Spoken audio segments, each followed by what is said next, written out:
Welcome to NOLA, gent. Let the good times roll. Mandina's is a fantastic place and one of the finest examples of a New Orleans neighborhood restaurant. Mandina's is located in the Mid-City neighborhood of New Orleans at 3800 Canal Street, New Orleans, Louisiana 70119. And it's about 3 miles from the French Quarter. Mandina's pink exterior, highlighted by neon lights, makes it hard to miss on Canal Street. And it's also noted for having the big extra bonus of a large parking lot, making access all the easier, along with having the Canal Street streetcar running right in front of it. So as you look at the front of the building, the entrance is right to the left up a ramp. And also on your way to that, you should look right at this big neon sign on the left there, and at the bottom of it is a very interesting tiled sidewalk saying Mandina Brothers. My most recent visit to Mandina's was unfortunately right as we found out that we would be losing our dining ability due to the global pandemic order of distancing. So it was a rather stressful and unhappy moment when I walked up, as it was also the last place I ate at right before Hurricane Katrina. So I was in less than a good mood as I arrived. You notice the chairs sitting outside the front of Mandina's, which was the implementation of the social distancing order that had been given just to be implemented that day before the complete ban on dining had just been announced, effective for the very next day. But we are in New Orleans, and we will celebrate all we can for the last moment of enjoying this last dinner for who knows how long. So let's get to it.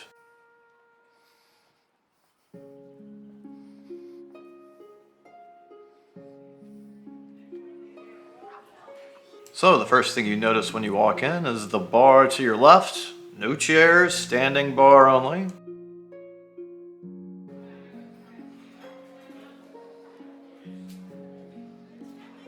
And notice those really beautiful carved medallions in the bar. And we're going to walk straight back to the upper dining room. It's pretty deserted up here, and usually this would be very packed and full of people at this time of night. But they have everybody concentrated in the main dining room, spread further apart with the tables at the appropriate ordered distance for social distancing. Right here are the bathrooms, which we definitely need to wash our hands. And back into the main dining room, you can see the tables are certainly spread much further apart than usual here. And I take my seat at the nice corner table I was able to get. Our waitress gave us our menus, and they were a special paper edition instead of the normal edition menu due to the pandemic requirements.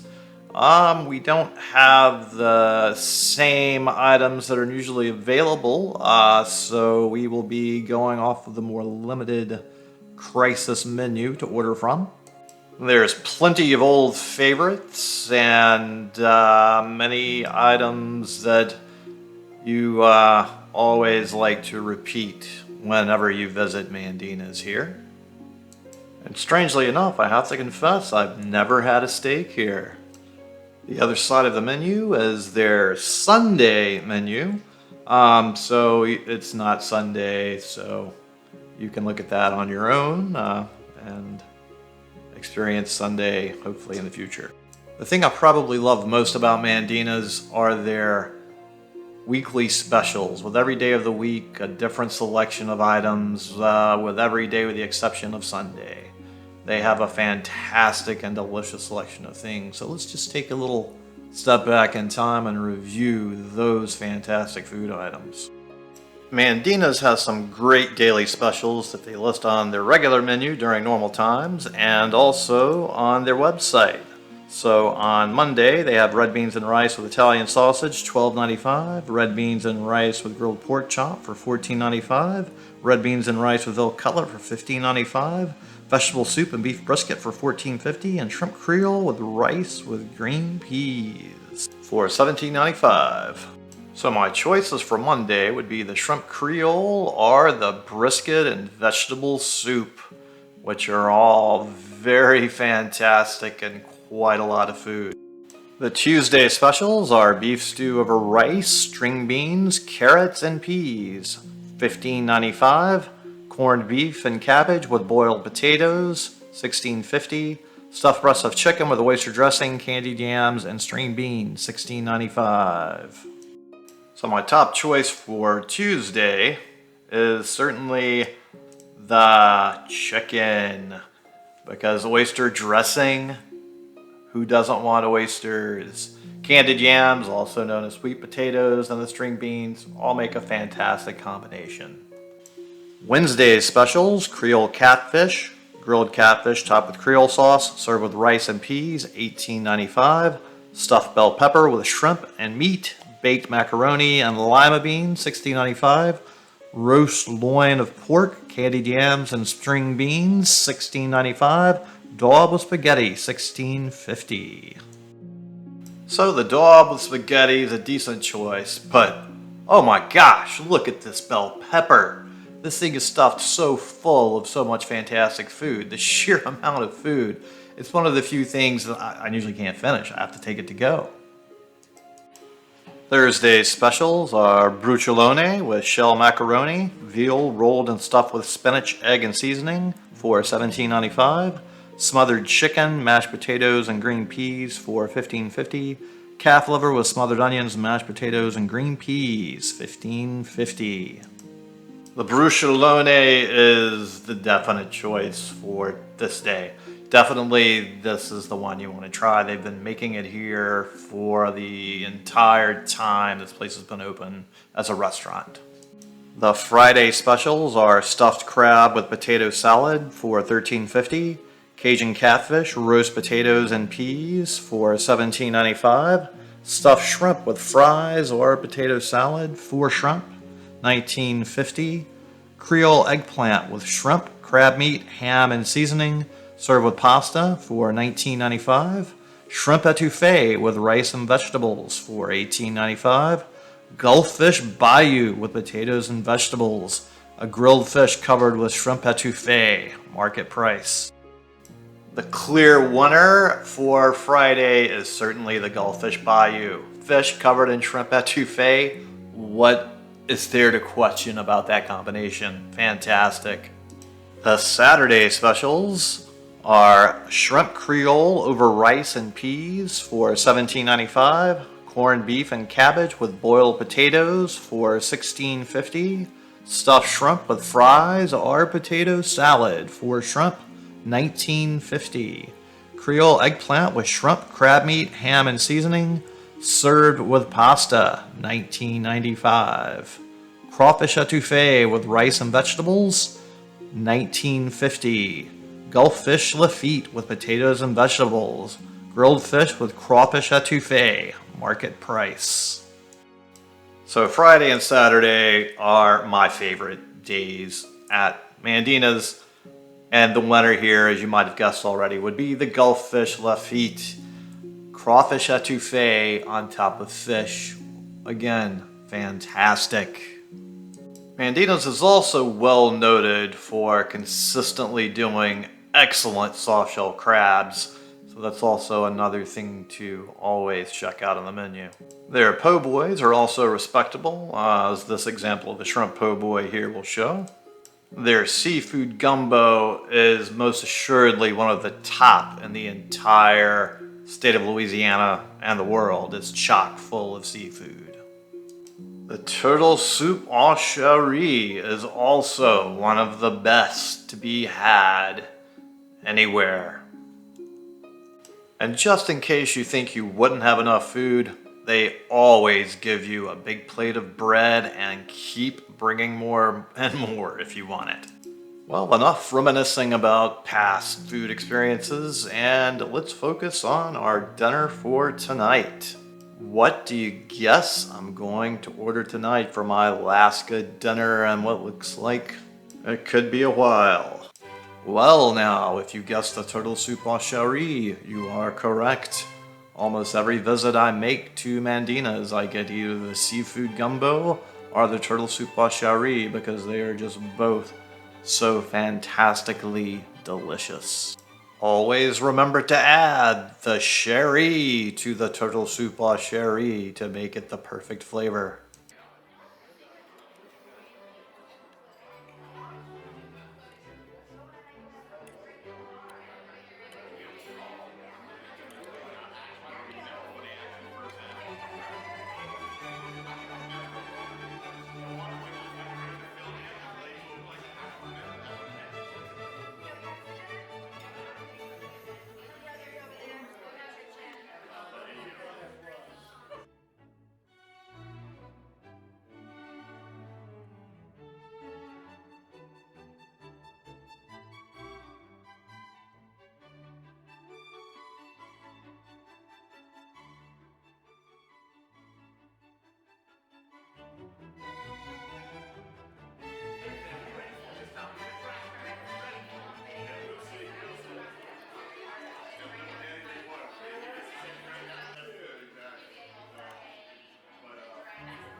Well, that was certainly good down to the very last drop. Now, can you guess what else I had tonight? So I'm willing to guess that you never would have guessed that I would have gotten the vegetable soup because you need some vegetables to go along with everything else, right? So, yes, the vegetable soup. But there's more. I also got the Buster crab and shrimp remoulade, which it's a soft shell crab and boiled shrimp. But fantastic.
Okay, here I go, about to take down the last of my soft shell crabs. They're very good.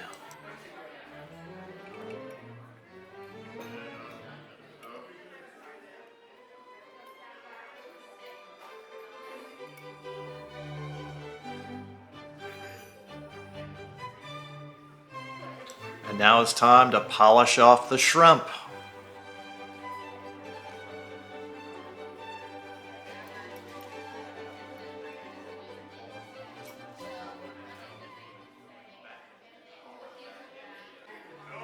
Well, that finishes up my fantastic dinner. One last thing before we go, I'm going to review the history of mandinas because it's important to remember and to know.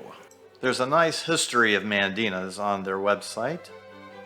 Sebastian Mandina came from Palermo, Italy in 1898 to open the building at 3800 Canal Street as a grocery store. It was a favorite of the Italian immigrants who'd come from New York to prosper off the farmlands of southern Louisiana. Sebastian was an entrepreneur who saw the need for a store in the largely residential mid-city area. His two young sons, Anthony and Frank, grew up in the family business throughout the early 1900s. The boys would see Mandina's evolve from a grocery store to a pool hall that sold sandwiches. It was Anthony and Frank who would turn the pool hall into today's Mandina's restaurant in 1932. The family continued to live upstairs. Frank lived on one side. Anthony and his wife, a tough redhead named Hilda, lived on the other. Anthony tended bar while Hilda managed the dining room. Hilda would come and talk to all the people, be nice with everybody. It just evolved into a neighborhood restaurant, described Cindy Mandina, the restaurant's fourth-generation proprietor. During World War II, Frank and Anthony went to serve their country, and Hilda ran the restaurant. In the 1940s, that was unheard of, explained Cindy, a woman running a restaurant. Despite the pressures of operating a popular New Orleans restaurant, Anthony and Hilda managed to have one child, Anthony Thomas Mandina, Cindy's father. My father was born and raised upstairs, says Cindy. He grew up working in the restaurant. He went to St. Aloysius High School, Loyola for college, and he got married. He worked in the restaurant as a bartender. Cindy describes how her father ventured into other professions, including light bulb sales and life insurance. Then my grandfather, Anthony, had a heart attack in 1972. That was when my dad started working full-time with my grandmother, Miss Hilda. Cindy has few memories of her grandmother and great-uncle. My Uncle Frank died in '85. Miss Hilda died in 1979. I didn't know my grandfather because I was born in '71. As far as my grandmother, yeah, she was here. We would come visit her on Sundays after we'd go to church.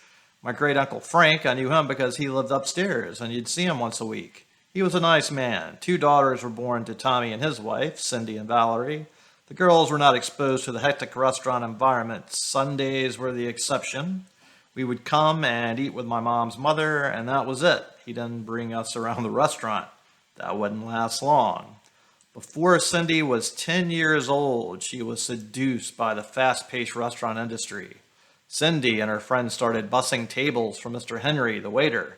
He was so patient, even though I knew he wanted to curse me out, she laughs. I thought I was doing something. Cindy worked with her father during the day while attending Loyola at night. She would answer the telephone, help with salads, and do to-go orders. When Cindy received her MBA, she took on Mandina's full-time. I had a passion for it. I liked the business. I liked the excitement. I liked the controversy. Cindy was the subject of much talk. I caused controversy when I started working here. I was 24, 25 years old. I was the boss's daughter, she explains. She often heard comments like, "Who in the hell is this young girl?" She had replaced management that had been there for 25 years. What right did she have to do that, they argued. The first 2 to 3 years working here were very, very hard. I went home and cried a lot, but it made me a strong person, she remembers. Cindy recalls the growing pains associated with learning a family business. My father was harder on me than he would be with anyone else because he wanted to break me and make me strong and able to handle it. I would go upstairs and he would criticize me. He wouldn't do that to the other management. Plus, I was a woman in this industry. The success of Mandina's was exploding. Mid-City was up and coming. The streetcar had come back, explained Cindy. She points outside at the newly returned canal streetcar clattering down the track. Look right now, the streetcar is coming. Mid-City pre-Katrina was growing in popularity. There was a concern that Mandina's wouldn't come back after the storm of Katrina. Cindy insisted on it. It was a financial risk, but I had to reinvest in my city. When asked what Mandina's represents, Cindy replies that Mandina's is the quintessential neighborhood restaurant. You get the Miss Hilda old-fashioned, the same as if she had made it herself. Yes, the interior looks classier. The Katrina floodwater altered Mandina's appearance. Cindy makes no apologies. I'm trying to bring it back to the way it looked back in the 1930s. Let's bring it back to the bare bones of the 30s. Don't be mistaken by the facelift. The food, the atmosphere, and most of the employees are the same. There are things on the menu that have been on the menu for 75 years. Bruschellone was always on the menu. My grandfather Anthony would always cook that. Mandina still boasts the waning trend of house changes and substitutions. My grandmother would come in, sit down, and talk to you. Have a conversation, feed the kids, and get them situated, explained Cindy. You took care of the neighborhood people and the people that would come in here. Just take care of the locals, cater to their needs and desires. We're a place that if you substitute something, we'll do it. We have no problem with substitutions. I don't want macaroni, I want double string beans. I need a bowl of lima beans instead of a cup. Can you do that? I say, sure, we'll take care of you. You've been coming here for 20 years. That's what we're all about. Well, New Orleans has overcome many challenges, tragedies, and emergencies in the past. We survived Katrina more recently, and we'll survive this plague of pandemic this time too. So I look forward to seeing all of you back out and about, and hopefully we'll be seeing each other in Mandina sooner or later. Thanks a lot. If you would like to follow me on Yelp, I have thousands of pictures and reviews on there. You can also follow me on Instagram for more photos. And please like this video and subscribe to the NOLA channel. We would also love it if you would help us out on Patreon and help the channel continue to have more content produced. Thank you very much.